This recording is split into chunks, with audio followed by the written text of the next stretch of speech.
네, 마이크 소리. 네, 마이크 소리를 제가 또 안 켰네요. 아, 이거 참. 네, 마이크. 네.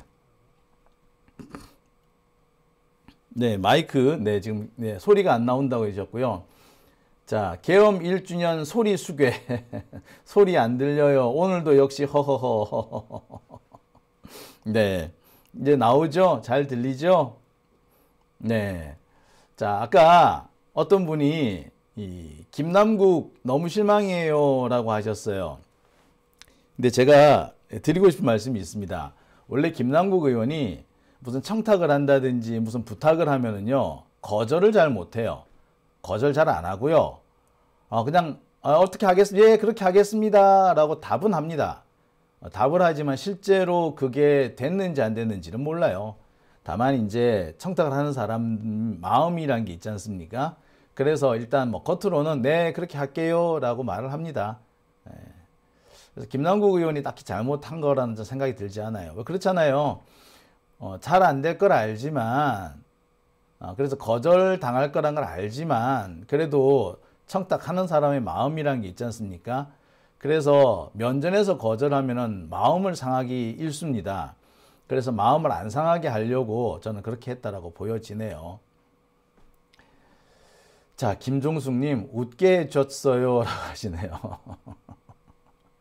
네, 오래간만에 제가, 웃음을 드렸습니다. 자, 오밤중 뉴스, 첫 번째 주제 시작을 하겠습니다. 첫 번째 주제는요, 내란 전담 재판부법이 조금 전 국회를 통과했다라는 소식 준비를 했습니다. 오늘 법사위가 상당히 바빴습니다. 제 예상으로는 이 내란 전담 재판부와 관련된 법이 오늘 국회를 통과하기는 법사위를 통과하기는 어려울 거다라고 예상을 했었습니다. 근데 그 예상을 보기 좋게 깨고 결국 내란 전담 재판부법이 통과됐습니다. 기존에 우리가 법사위에서 보아왔던 여러 가지 장면들, 자꾸 미루고 뭐 시간을 주고 하다가 결국에 아무것도 만들어내지 못했던 정말 답답한 그런 모습과는 상당히 차이가 있는 그런 양상입니다. 그런데 이렇게 법사위가 오늘 재빠르고 발빠르게, 그리고 국힘당의 반발을 무릅쓰고 진행이 될 수 있었던 것은 역설적이게도 추경호 영장 기각이 큰 역할을 한 것으로 보입니다. 아시다시피 추경호 어제 구속영장 실질심사를 받았습니다. 구속영장 실질심사 9시간 동안 진행이 됐다고 하죠. 그리고 오늘 새벽에 영장 결과가 나왔고 기각이 나왔습니다. 제가 그런 말씀을 드렸습니다. 추경호 영장 기각 가능성이 상당히 높다. 다만 정무적으로 판단했을 때 추경호 영장이 기각될 경우 12월 3일 날 아침에 영장이 기각된다는 점 때문에 국민들의 반발과 분노를 일으킬 수 있다. 따라서 이 점을 생각해 보면 판사들이 어쩜 정무적인 판단으로 추경호 영장을 발부해 줄지도 모르겠다. 그게 약간의 가능성이고, 그게 아니라면 일단 기각될 것 같다라고 제가 말씀을 드렸죠. 그런데 참 놀랍게도 법원은, 이 판사들은 오늘이 12월 3일이라는 점을 전혀 고려하지 않은 것 같습니다. 그냥 자신들이 늘 하던 대로 영장 기각 결정을 내렸습니다. 바로 그 점 때문일 겁니다. 법사위가 오늘 내란 전담 재판부법을 통과시켰죠. 뭐 저는 말씀을 드렸습니다. 추경호 영장이 기각이 되면은 아마 그것 때문에 내란 전담 재판부 법이 통과될 수밖에 없을 거다. 어쩌면 내란 전담 재판부법은 추경호 영장이 기각되면 더 빨리 통과될지도 모르겠다라고 말씀을 드렸는데요. 오늘 뭐 그대로 됐습니다. 제일 열받는 부분은 영장 기각 사유입니다. 혐의와 법리의 다툼의 여지가 있다라는 것이 기각 사유입니다.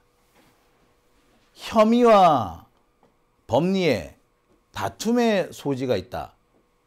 뭔 다툼의 소지라는 말이죠? 뭔 다툼이 있다는 거죠? 여러분 잘 아실 겁니다. 추경호 무슨 일을 했는지 너무 잘 아시지 않나요? 예, 추경호는 지난 내란의 밤 그날 밤에 국회에서 계엄 해제 요구 결의안이 통과되지 못하도록 국힘당 의원들을 다른 데로 빼돌리는 짓을 했습니다. 그리고 그 전후에 윤석열, 한덕수 등과 통화를 했어요. 당시 당대표였던 한동훈이 국회로 들어오라고 그렇게 요구를 했지만 추경호가 회방을 놓고 많은 의원들을 당사로 직접 불러 모았습니다.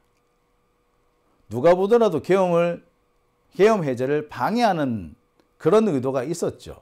그런데 이게 다툼의 소지가 있답니다. 참.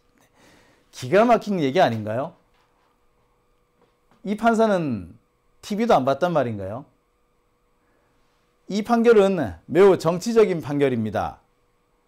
법리상으로 따지면은 추경호는 구속되는 게 너무나도 당연합니다. 내란 역적 아닙니까? 그리고 행동이 있어요. 그 행동이 있고 그 행동은 솔직히 다른 변명으로 이게 변명이 성립되지가 않는 얘기예요. 추경호 지가 뭐라 변명을 할 수 있을지는 모르겠지만 이걸 수긍할 사람이 어디 있습니까? 예? 아니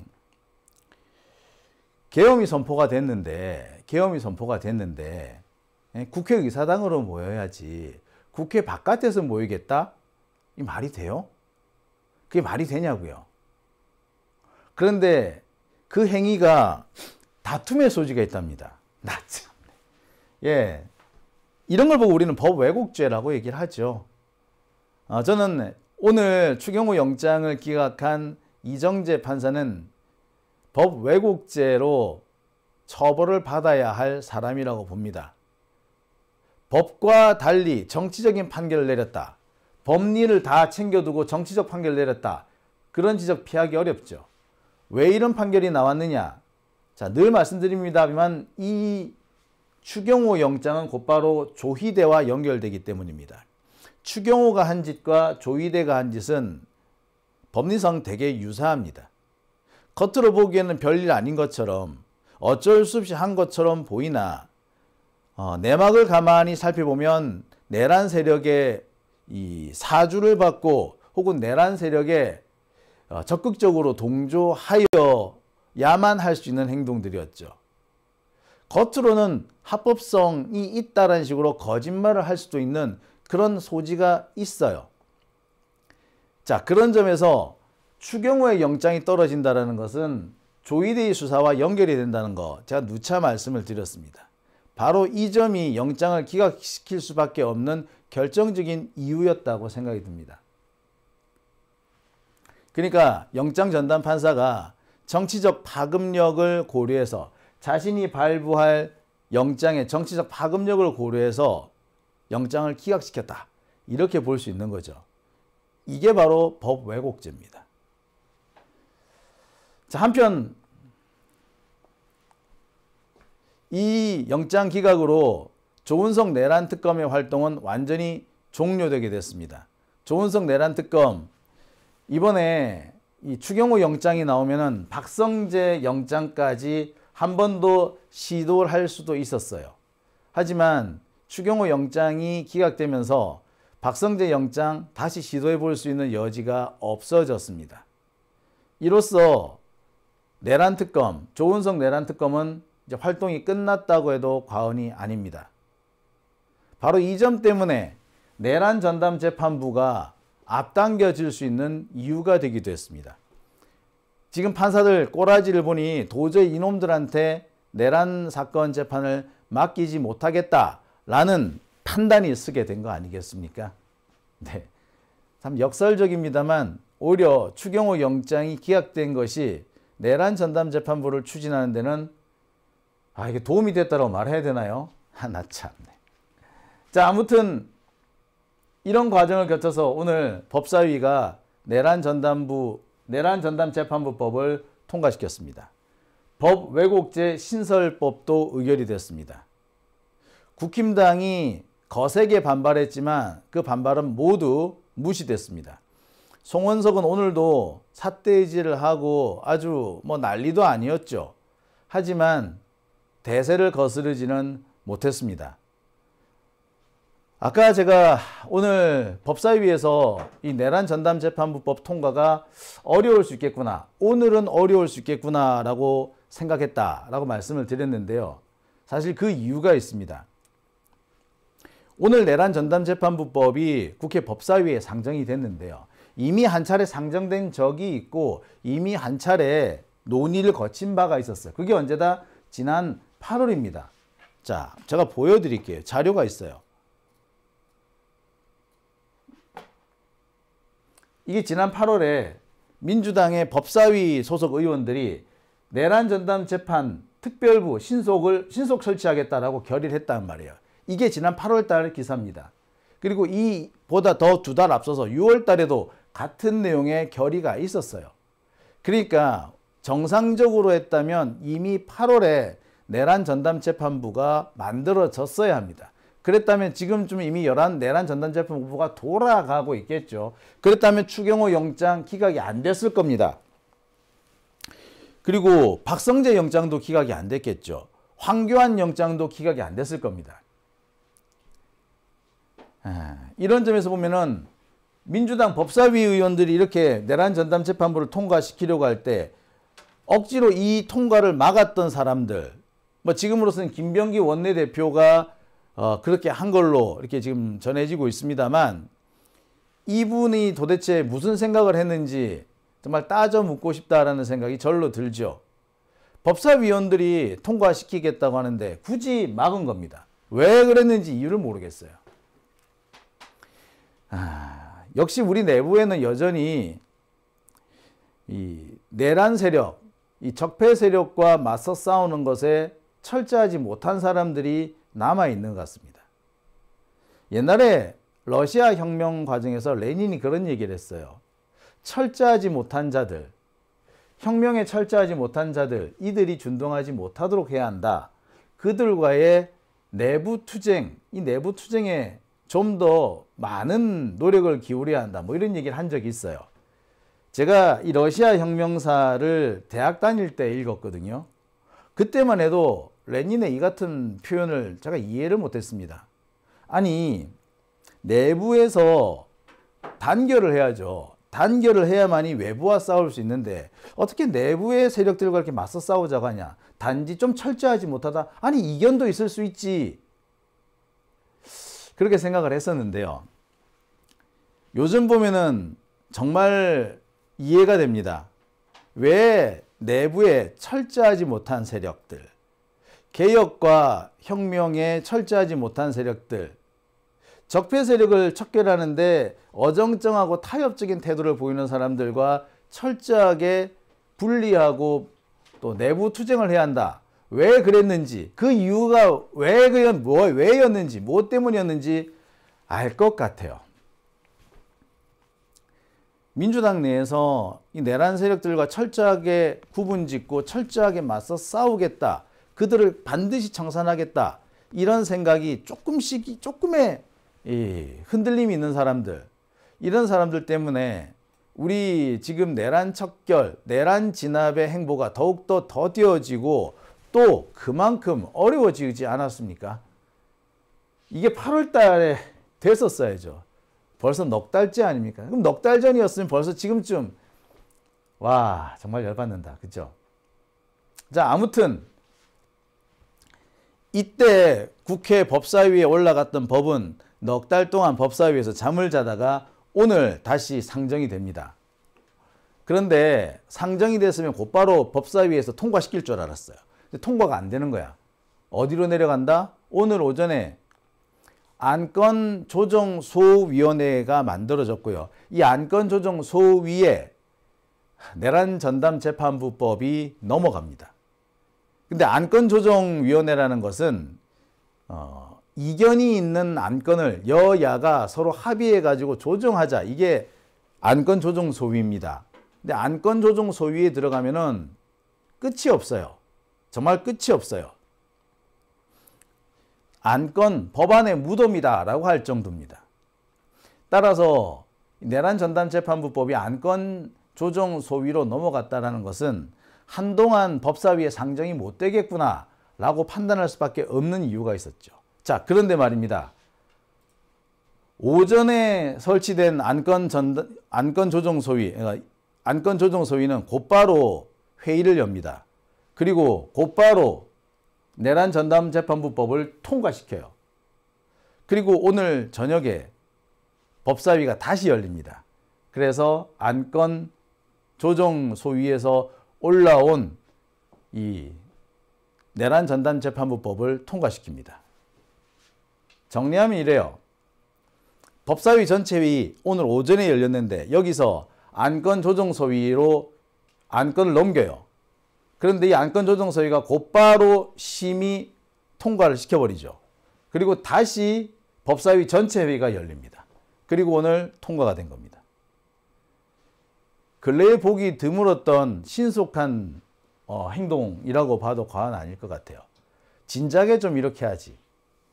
자, 아무튼 오늘 통과되기 어려울 줄 알았던 내란 전담재판부 법은 이렇게 오늘 법사위를 통과했습니다.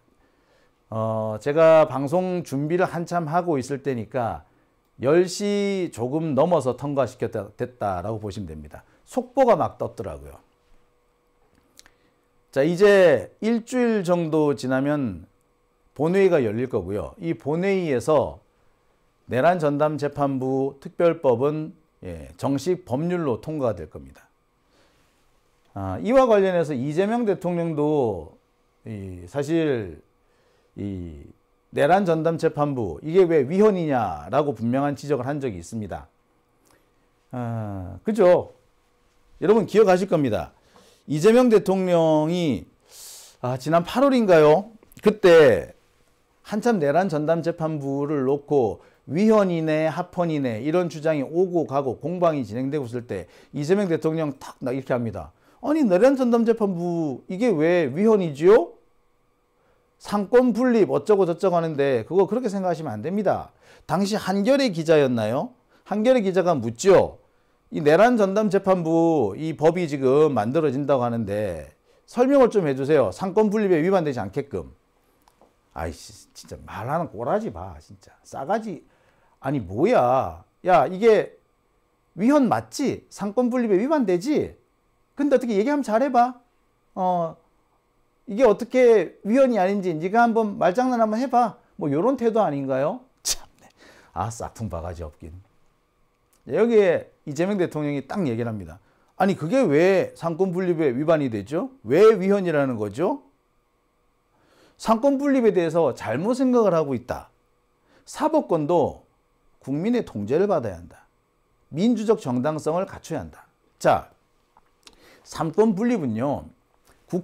국회, 법원, 행정부가 각각 분립이 돼서 각각 맡은 일을 하라는 것이고 각각 균형을 갖추라는 얘기입니다. 자, 여기서 균형의 개념이 뭐냐? 국회는 법을 만들고 행정부는 시행을 하고 법원은 판단을 내리라는 거예요. 판결을 하라고. 그럼 내란 전담재판부법은 국회가 만들면 땡인 거야. 이렇게 법을 만드는 것과 집행하는 것과 무엇이 법인지 판단하는 것, 이 기능을 분리하라는 거지.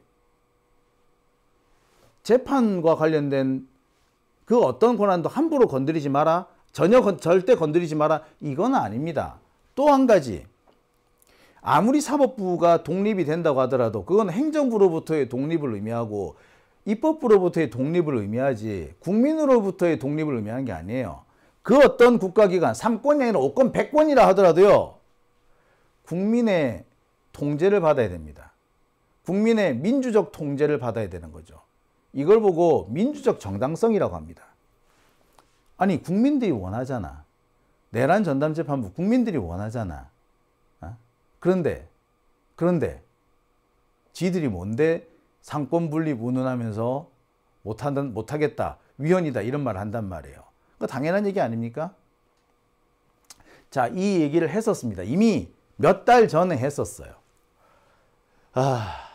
따라서 앞으로 이 내란 전담재판부 법은 빠르게 진행이 될 가능성이 높습니다.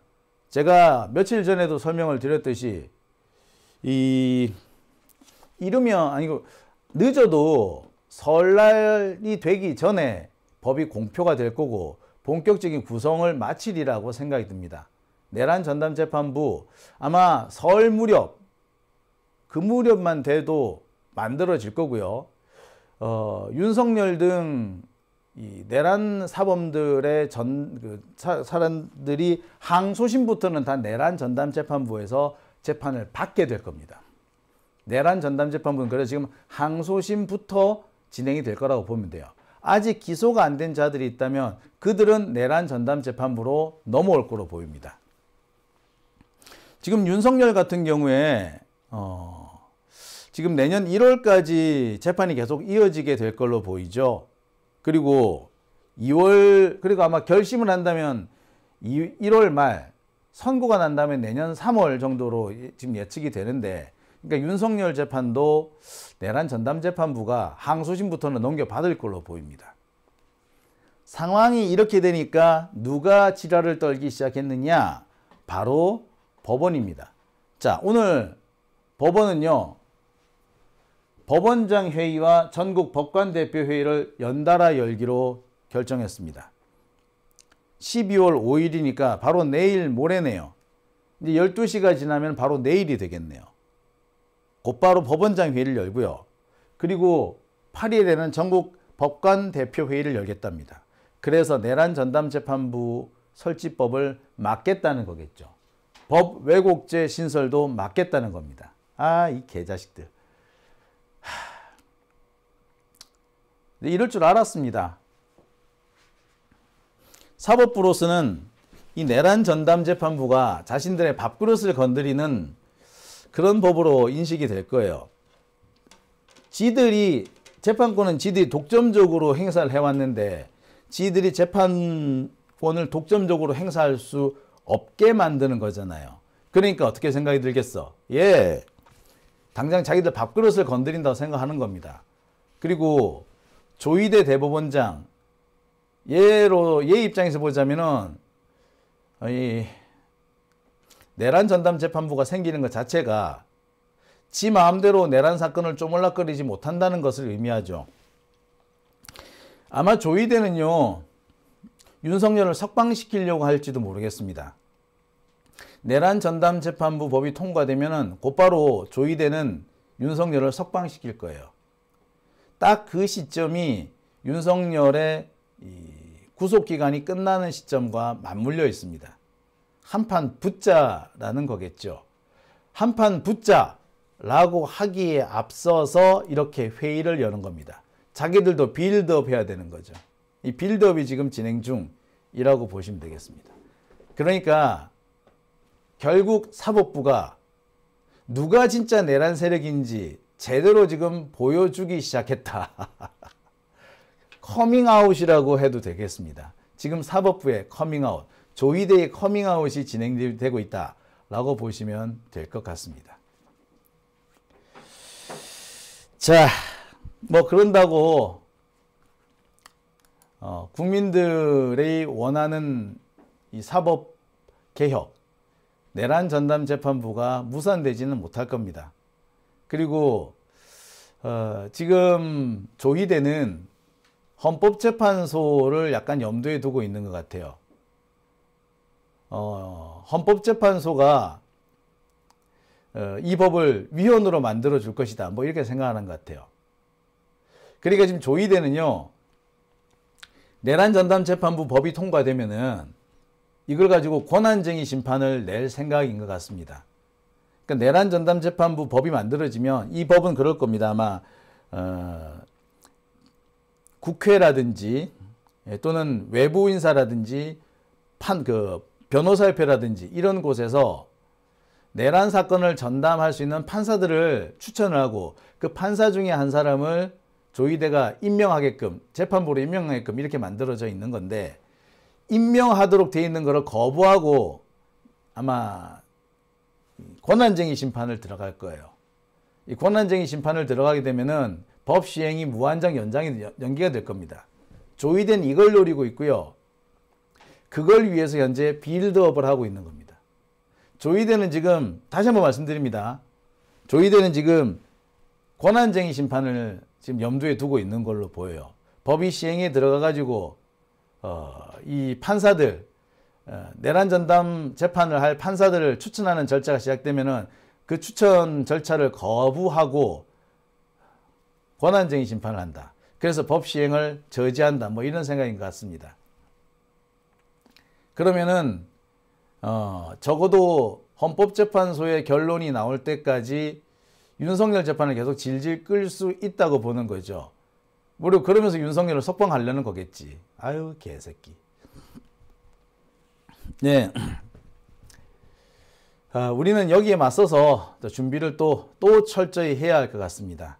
내란 전담 재판부 법이 오늘 국회 법사위를 통과했는데 그것만 가지고 끝나는 것이 아니라 앞으로 우리가 해야 될 일이 많이 남았다라는 점을 제가 말씀을 드리려고 한 겁니다.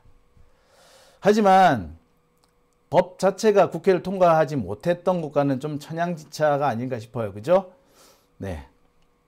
지금이라도 빨리 이 법이 통과되기를 저는 간절히 기원해 봅니다. 조희대가 분명히 방해를 할 거고요.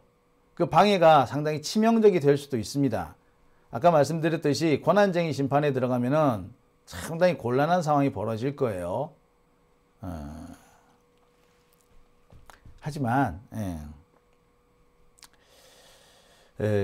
구더기 무서워서 장을 못 담글 수는 없는 거 아니겠습니까? 조희대 무서워서 내란 전담 재판부 안 만들 수 있는 건 아니죠. 자, 지금이라도 그리고 빨리 이 진행이 됐으면 하는 바람 가져봅니다. 자, 오밤중 뉴스 함께하고 계신 지금 시각 12시 3분입니다.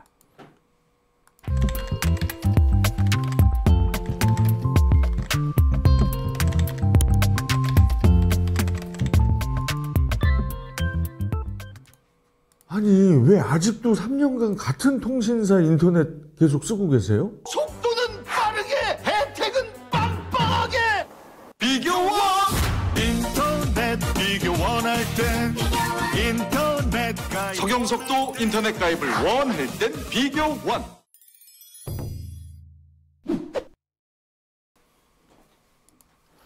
네, 오밤중 뉴스 함께하고 계십니다.